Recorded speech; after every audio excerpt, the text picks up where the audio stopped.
Hello, knowledge seekers.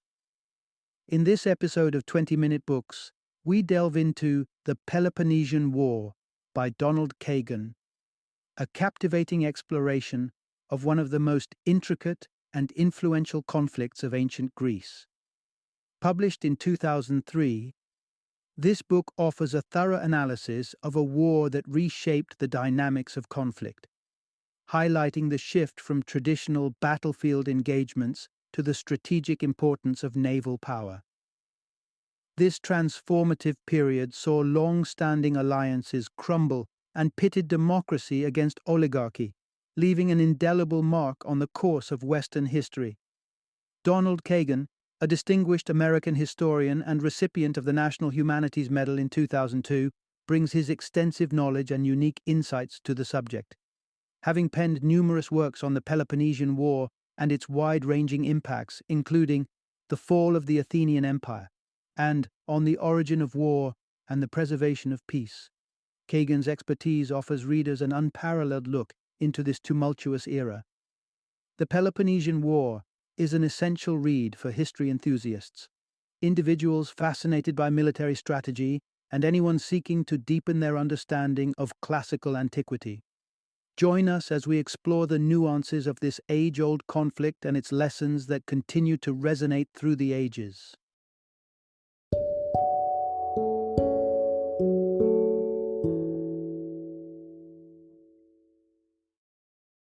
The Peloponnesian War. Get a primer on the epic Peloponnesian War. Introduction. Discover the ancient conflict that reshaped battle strategies. At the twilight of the 5th century BC, two titanic city-states embarked on a showdown that would etch their names into history's annals. Athens, with its formidable naval prowess, and Sparta, renowned for its unmatched infantry. Their battlefield was not just the land or the sea, it was the very concept of warfare itself. Welcome to the Peloponnesian War, a 27-year saga of power, betrayal, and innovation that would redefine military engagement for millennia to come. Imagine war as it was known then. Massive armies arranged in precise formations, meeting head-on in vast fields in battles that often ended within a day. Now, picture the stark contrast the Peloponnesian War posed: fleets of ships clashing on the open sea, insurgencies flaring up within allied cities, and sieges dragging on for years. This conflict was not just a clash of two empires, it was a revolution in the art of war. As our narrative unfolds, you'll traverse the journey from a seemingly minor civil unrest in a little-known region, escalating into a full-blown war that drew Athens and Sparta into its vortex. Witness the catastrophic failure of the Sicilian expedition, a blunder so grave it shattered the fragile peace and thrust the two powers back into the throes of war.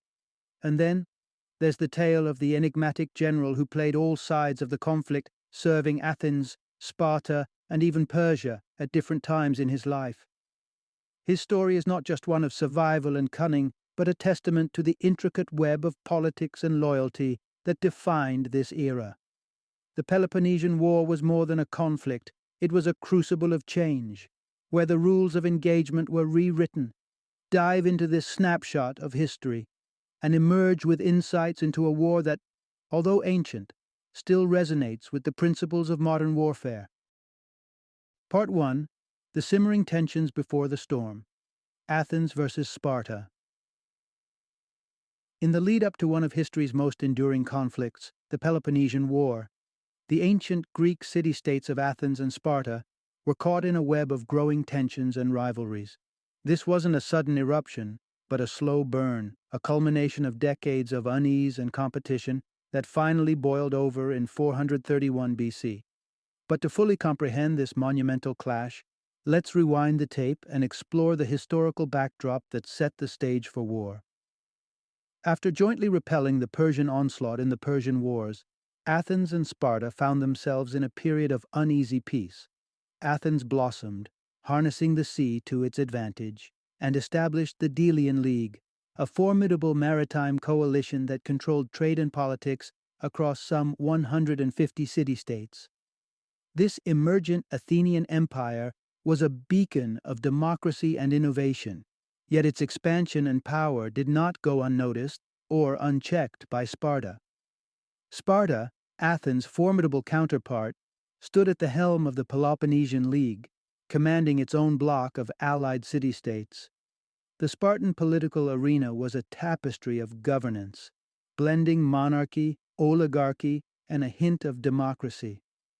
Unique in its societal structure, Sparta operated under a rigorous class system, with the Helots, an oppressed class teetering above slavery, underpinning its economy and freeing up the Spartan citizenry to devote their lives to military excellence. Despite their awe-inspiring martial prowess, the Spartans were perpetually wary of Helot uprisings, making them reluctant to commit to extended military engagements far from home. The undercurrent of Athenian ascendancy stirred unease within Spartan ranks. Athens' swelling influence and imperialist maneuvers through the Delian League were viewed with skepticism and fear. Spartan apprehensions over Athenian dominance were not unfounded. There was a tangible shift in the balance of power, one that threatened the delicate peace that had settled over Greece post the Persian Wars. Thus, by 431 BC, the tipping point was reached. Decades of rivalry, contrasting ideologies, and mutual distrust converged to ignite a war that would engulf the Greek world. Neither Athens, with its democratic ideals and maritime supremacy, nor Sparta, with its militaristic society and disciplined hoplites, truly sought the catastrophic conflict on the horizon.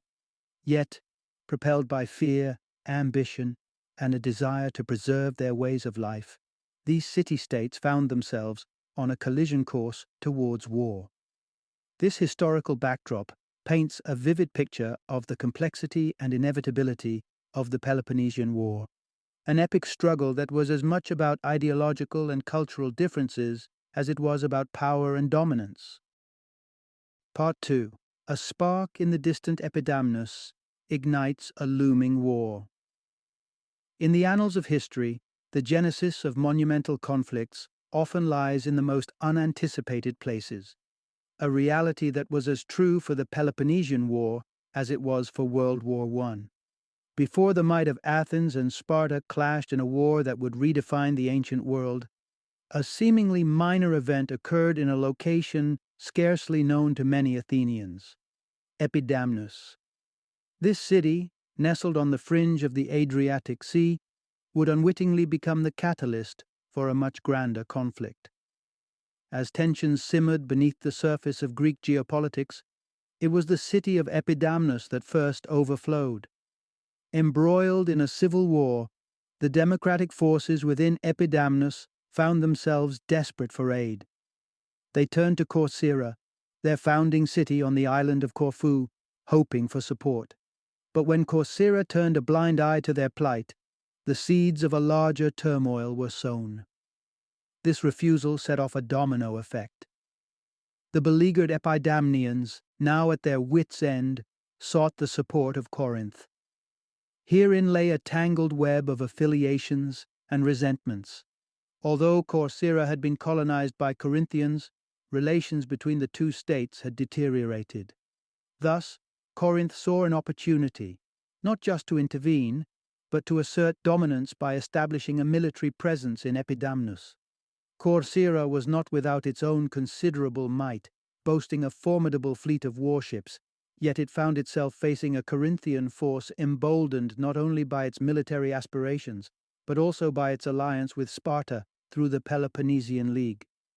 This alignment posed a significant threat, prompting Corcyra to contemplate seeking Athens' support, a move that alarmed Sparta and pushed it towards intervention in hopes of a peaceful resolution. Yet, peace was not to be. Corinth's ambitious refusal to negotiate and its declaration of war against Corcyra escalated the situation dramatically. Though initially, Corcyra successfully repelled a Corinthian attack, the unyielding Corinthians began to amass an even larger fleet, prompting Corcyra to take the momentous step of aligning with Athens. This chain of events, ignited by the conflict in a distant corner of the Greek world, exposed the fragile web of alliances and animosities that had been straining under the surface. The struggle for Epidamnus was but a precursor, a spark that lit the touch paper, setting Athens and Sparta on an inexorable path to war, a conflict that would engulf the Greek world and echo through history. Part 3. The Prelude to War. Rising tensions draw Athens and Sparta nearer to conflict. In the escalating drama between Athens, Sparta, and their allies, diplomacy and brinkmanship played out against a backdrop of rising hostilities. The pivotal moment came in September 433 BC, when the Athenian assembly became the stage for an intense debate that would edge the Greek world closer to widespread conflict. Corcyra and Corinth, locked in a dispute that threatened to unravel the fragile peace, sent ambassadors to Athens. Corinth, leveraging the 30 Years' Peace Treaty with Athens, argued against Athenian involvement with Corcyra, warning that such an action would mark Athens as an enemy. Conversely, the Corcyrians highlighted a loophole in the treaty that allowed Athens to form autonomous alliances, thereby justifying a potential partnership. Faced with the Corinthian threat, Athens made a historically significant decision. In an unprecedented move, the assembly opted for a purely defensive alliance with Corcyra, a strategy aimed at deterring aggression without provoking outright war. This decision was emblematic of Athens' desire for peace, hoping that their support would either avert conflict or ensure Corcyra's victory should hostilities resume. Yet, peace was not to be. The Battle of Sybota soon tested this defensive pact. With Corcyra on the verge of defeat by Corinthian forces, Athenian reinforcements tipped the scales, forcing Corinth to retreat. However, this intervention did not go unnoticed by Sparta and its allies, complicating the already tense geopolitical landscape.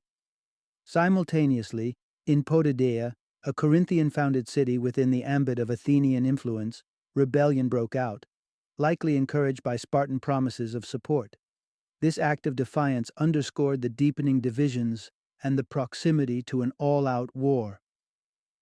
Amidst these brewing conflicts, Athens implemented the Megarian Decree, an embargo against Megara for assisting Corinth and violating Athenian directives. This act further aggravated the situation, with Megara, backed by Corinth, voicing its grievances loud and clear to Sparta. By July 432 BC, as Spartan and Athenian ambassadors presented their cases, it was evident that the delicate balance of power was shifting irreversibly. Sparta was forced to confront the growing crisis, with grievances from its allies piling up, compelling it to reconsider its stance. Thus, what began as a localized dispute in Epidamnus had spiraled into a complex web of diplomatic and military maneuvers. The Greek world stood on the brink, with Athens and Sparta at the heart of a confrontation that seemed increasingly inevitable. The stage was set. Decisions made in these tense moments would chart the course towards one of history's greatest wars. Part 4. The Descent into War. How Diplomacy Faltered in 431 BC. As the winds of war began to stir, Athens and Sparta found themselves led by two figures advocating for peace amidst a boiling sea of aggressive posturing and diplomatic intrigue. Athens boasted the formidable Pericles, a figure of unmatched eloquence and political acumen, whose lineage anchored him deeply in the democratic ideals of his city.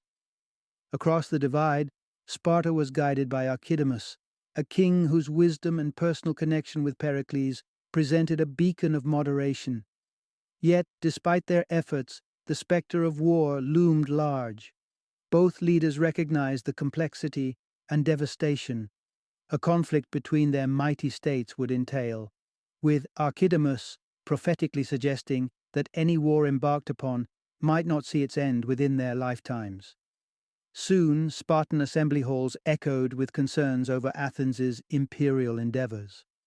The consensus was that Athens' relentless pursuit of expansion posed a direct threat to Spartan interests and alliances.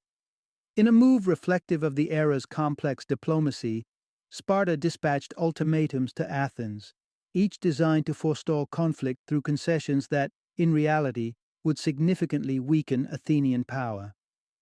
These demands included the dissolution of the Athenian Empire and the rescinding of the punitive Megarian decree. For Athenians inclined toward peace, repealing the decree seemed a small price to pay. However, Pericles, ever the astute statesman, argued otherwise. His stance was unyielding for two fundamental reasons. First, he insisted on arbitration as dictated by the 30 Years' Peace Treaty, a step he firmly believed could avert war while preserving Athenian sovereignty. Secondly, Pericles foresaw that acquiescing to one Spartan request would precipitate a cascade of demands, undermining Athenian autonomy and setting a precedent for Sparta's dominance over Greek affairs.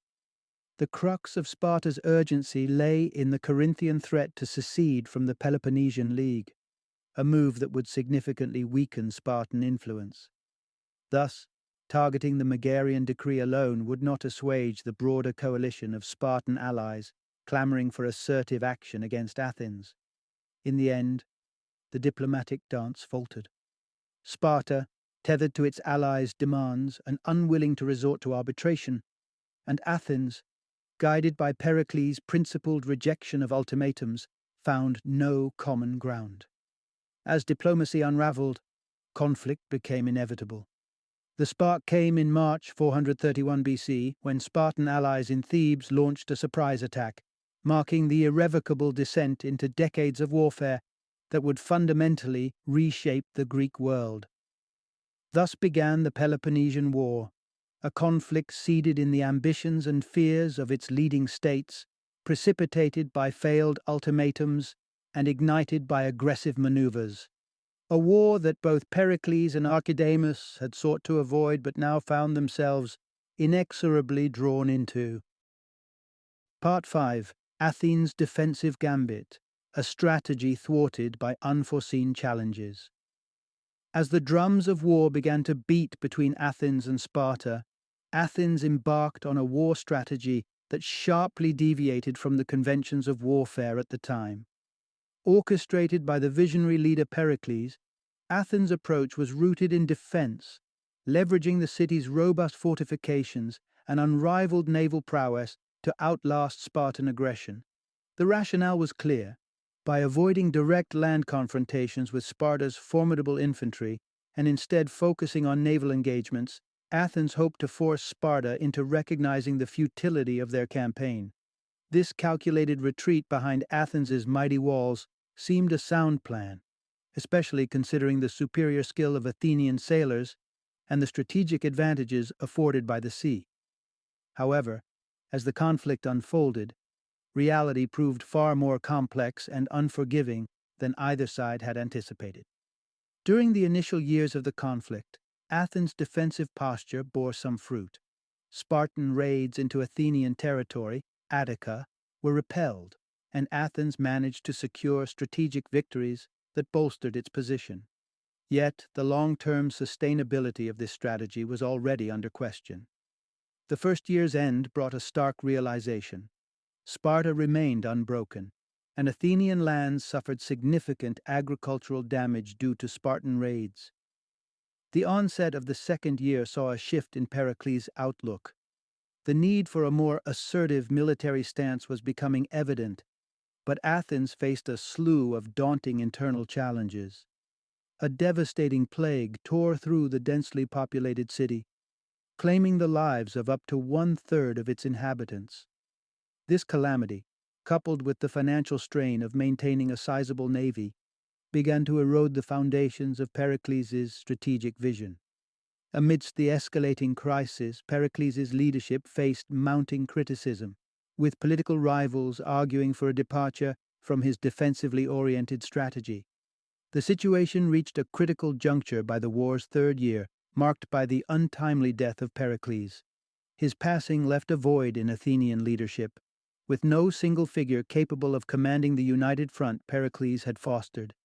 In the power vacuum that ensued, two contrasting ideologies emerged, represented by Nicias and Cleon. Nicias, advocating for peace, sought to restore stability and negotiate an end to the hostilities. Conversely, Cleon, embodying the spirit of Athenian defiance, called for an uncompromising pursuit of victory, categorically rejecting any form of compromise with Sparta. The debate between peace and total victory signaled the end of Athens's initial defensive strategy. With Pericles' demise, Athens found itself at a crossroads, struggling to reconcile the need for a sustainable long-term plan with the demands and pressures of an increasingly protracted and devastating conflict. Part 6. From Brutality to a Fragile Peace. The tumultuous journey of the Peloponnesian War. The Peloponnesian War reshaped the very essence of warfare, leaving behind the days of orderly battle lines in open fields for a more ruthless and chaotic engagement. This era of conflict saw cities torn apart from within, as allegiances oscillated between democratic aspirations and Spartan-inclined oligarchies. The fabric of Greek society unraveled as the war escalated, morphing into a theater of relentless brutality, where the traditional rules of engagement were cast aside. The grim realities of this war were marked by indiscriminate executions and enslavement, shadowing Greek civilization with atrocities that underscored the ferocity of the conflict. In the midst of shifting powers and the ensuing chaos, the city of Mytilene bore witness to the ruthless nature of wartime policy when, following a rebellion against Athens, 1,000 men were executed without trial in a harsh display of punitive retribution. This was a moment of compromise, a chilling testament to the brutal measures considered in the heat of war, fueled by Cleon's unyielding stance on absolute retribution. The tide of war, however, began to exhibit signs of change around 427 BC, chiefly through the strategic acumen of Athenian general Demosthenes. His ambition and ingenuity led to the fortification of Pylos, a move that, unbeknownst at the time, would pave the way for a significant Athenian victory. The establishment of this stronghold on the coast of Messenia was not merely tactical, but a stroke of strategic brilliance that would bring Athens a much-needed triumph. The resulting naval clash near Pylos stood as a devastating blow to Spartan naval supremacy, capturing 292 Spartans, including 180 of its most esteemed warriors. The shock of this loss reverberated through Sparta, prompting immediate calls for a truce and marking a pivotal moment in the hostilities. The wheels of negotiation, long stagnant, began to turn, albeit tentatively. Yet, this stirring Athenian victory did not translate into the decisive advantage Athens had hoped for. The war's fickle nature soon manifested when Sparta seized Amphipolis, dealing a strategic and psychological blow to Athens by capturing a city critical for its resources. The subsequent death of Cleon, the vociferous advocate for unending war, shifted the balance within the Athenian political landscape, creating a conducive environment for peace negotiations led by Nicias. This chain of events, culminating in the ratification of the Peace of Nicias on March 12, 421 BC, brought a momentary cessation to the hostilities.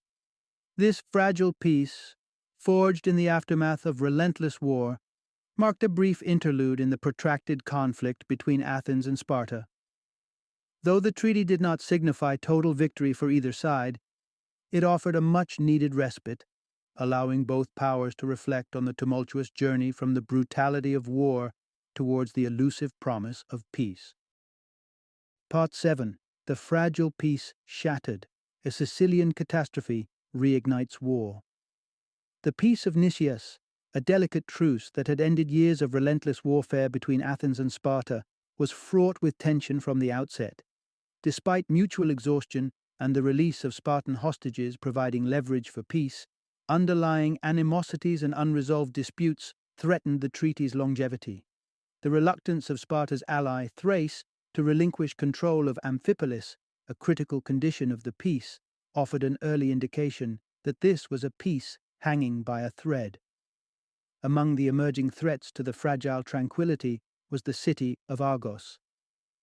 Positioned strategically and harboring ambitions, Argos wasted no time in forming the Argive League, a new coalition that stood apart from the established Peloponnesian League. The inclusion of Mantinea and Elis into this new alliance signaled a potential power shift in the region. The subsequent Battle of Mantinea, won by Sparta, only added tension, with Argos experiencing a short-lived imposition of oligarchic rule amidst the political turbulence. As Athens navigated this uneasy peace, the emergence of warhawks, notably led by the influential Hyperbolus, underscored the precarious nature of the truce.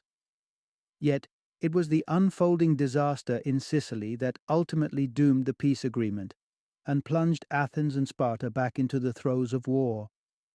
The Sicilian campaign has been likened to modern military quagmires, such as the United States' involvement in Vietnam, due to its disastrous execution and spiraling consequences.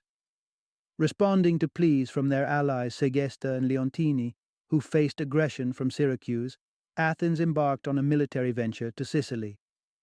Despite initial reservations, an overconfident Athenian assembly, swayed by Nicias's warnings of the massive armed force needed for success, appointed him to lead the massive armada. One glaring oversight in Nicias's preparations was the absence of a crucial military asset: cavalry. This miscalculation squandered an early advantage when Athenian forces, lacking mounted troops, missed a pivotal opportunity to decisively defeat the retreating Syracusan forces. The window for a swift victory closed as Syracuse, seizing the moment of Athenian vulnerability, called upon Sparta for support. The dire consequences of Athenian overreach in Sicily culminated in a devastating defeat. The return to war was marked by a tragic coda, with 7,000 Athenian prisoners perishing after enduring months of cruel captivity in Syracusan stone quarries.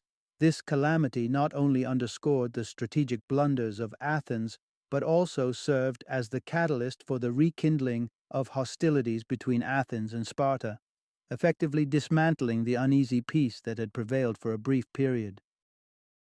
Part 8. The Persian Gamble. How foreign intervention threatened Athenian democracy. As the conflict between Athens and Sparta intensified with the disastrous Athenian campaign in Sicily, a new, formidable force emerged on the geopolitical chessboard: Persia.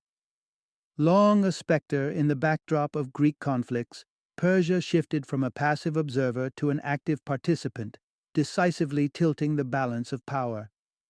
The aftermath of the Sicilian debacle, which saw the loss of Athenian generals Nicias and Demosthenes, signaled to Persia's great king Cyrus that the time was ripe to back Sparta.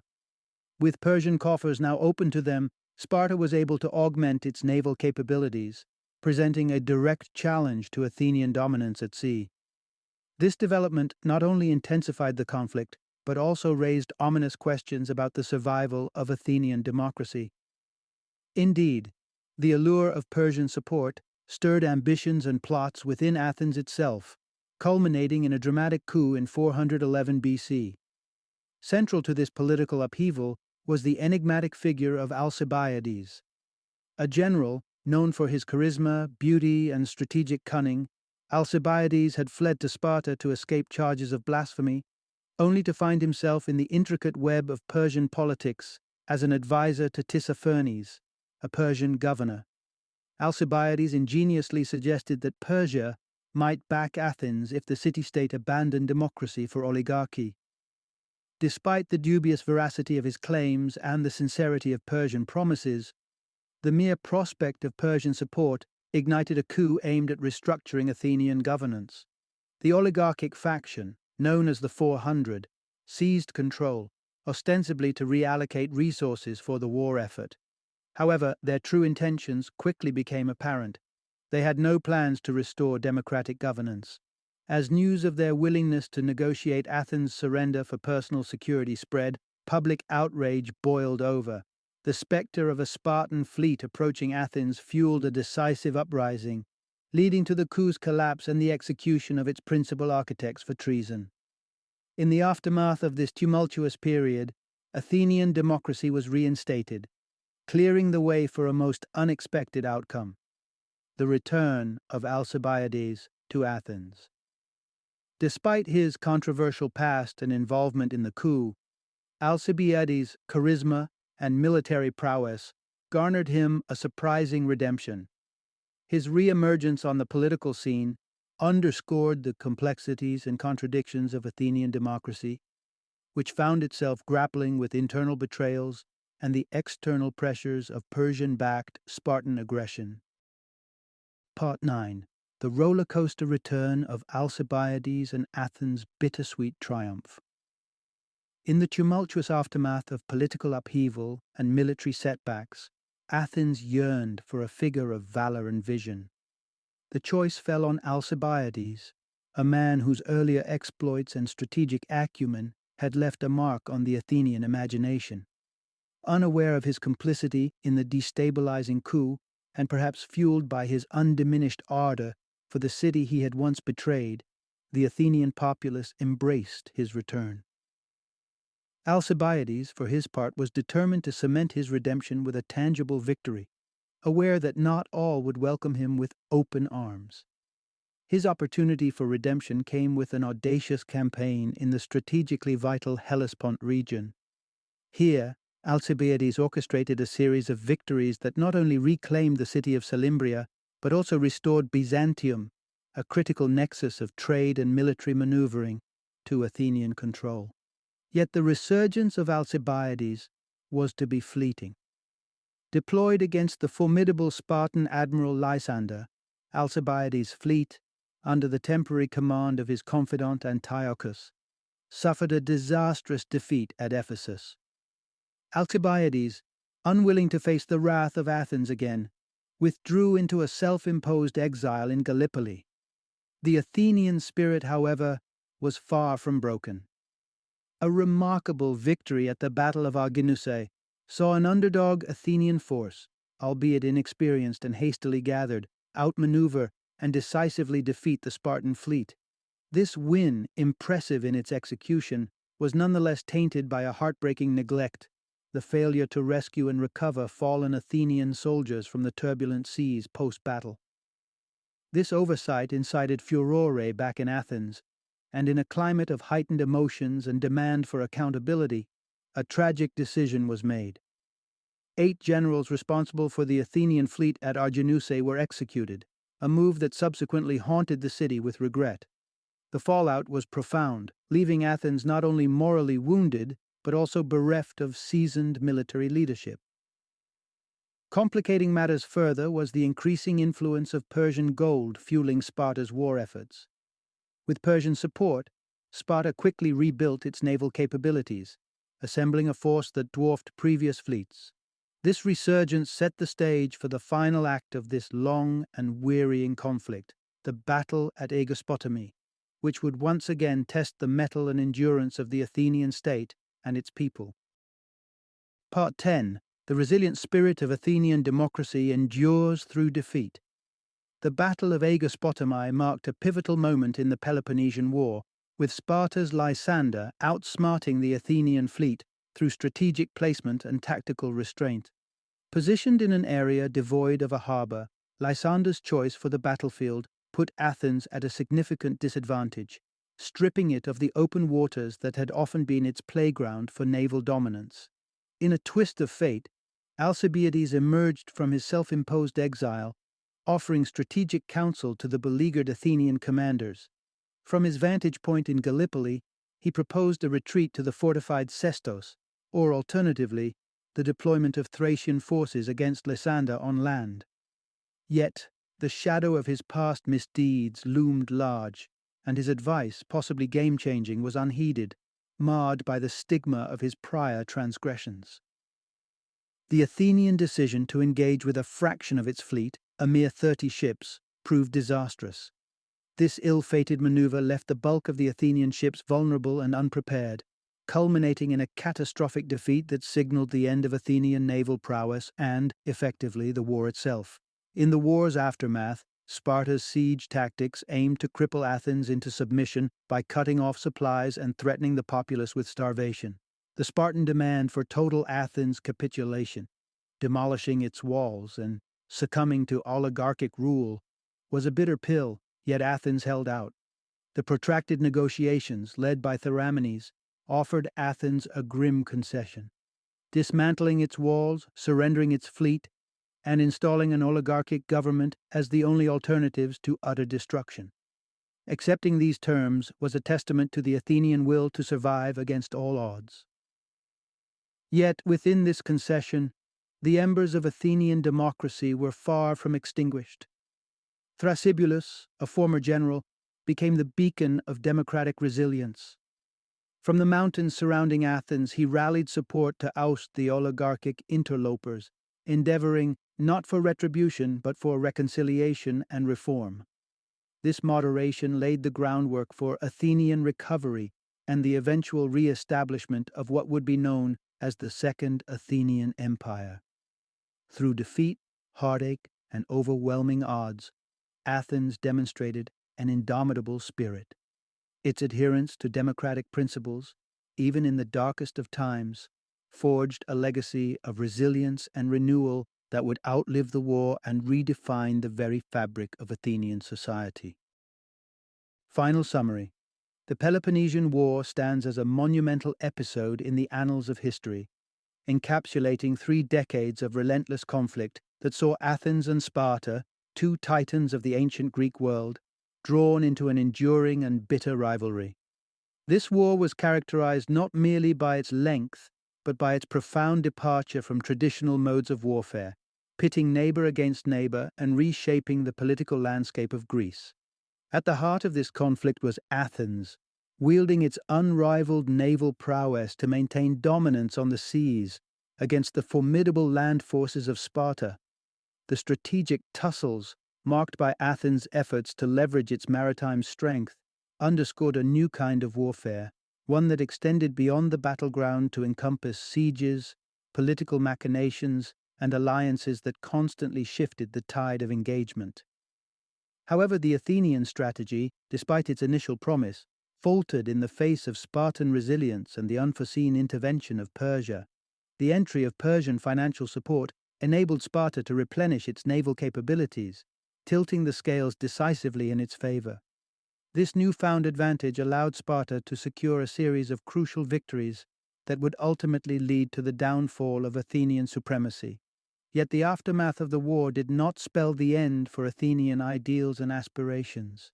The city's indomitable spirit and steadfast commitment to democracy saw it navigate the perils of defeat and occupation.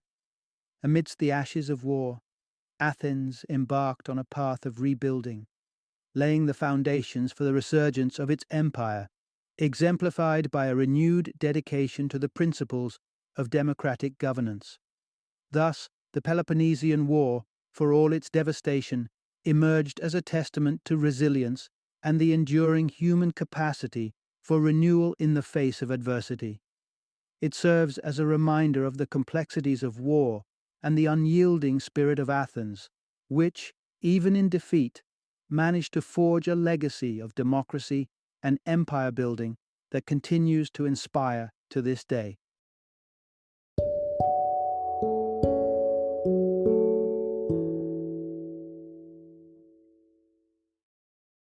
Thank you for joining me today on this journey of learning and discovery as we explored the insights of another thought-provoking book in our growing library of knowledge.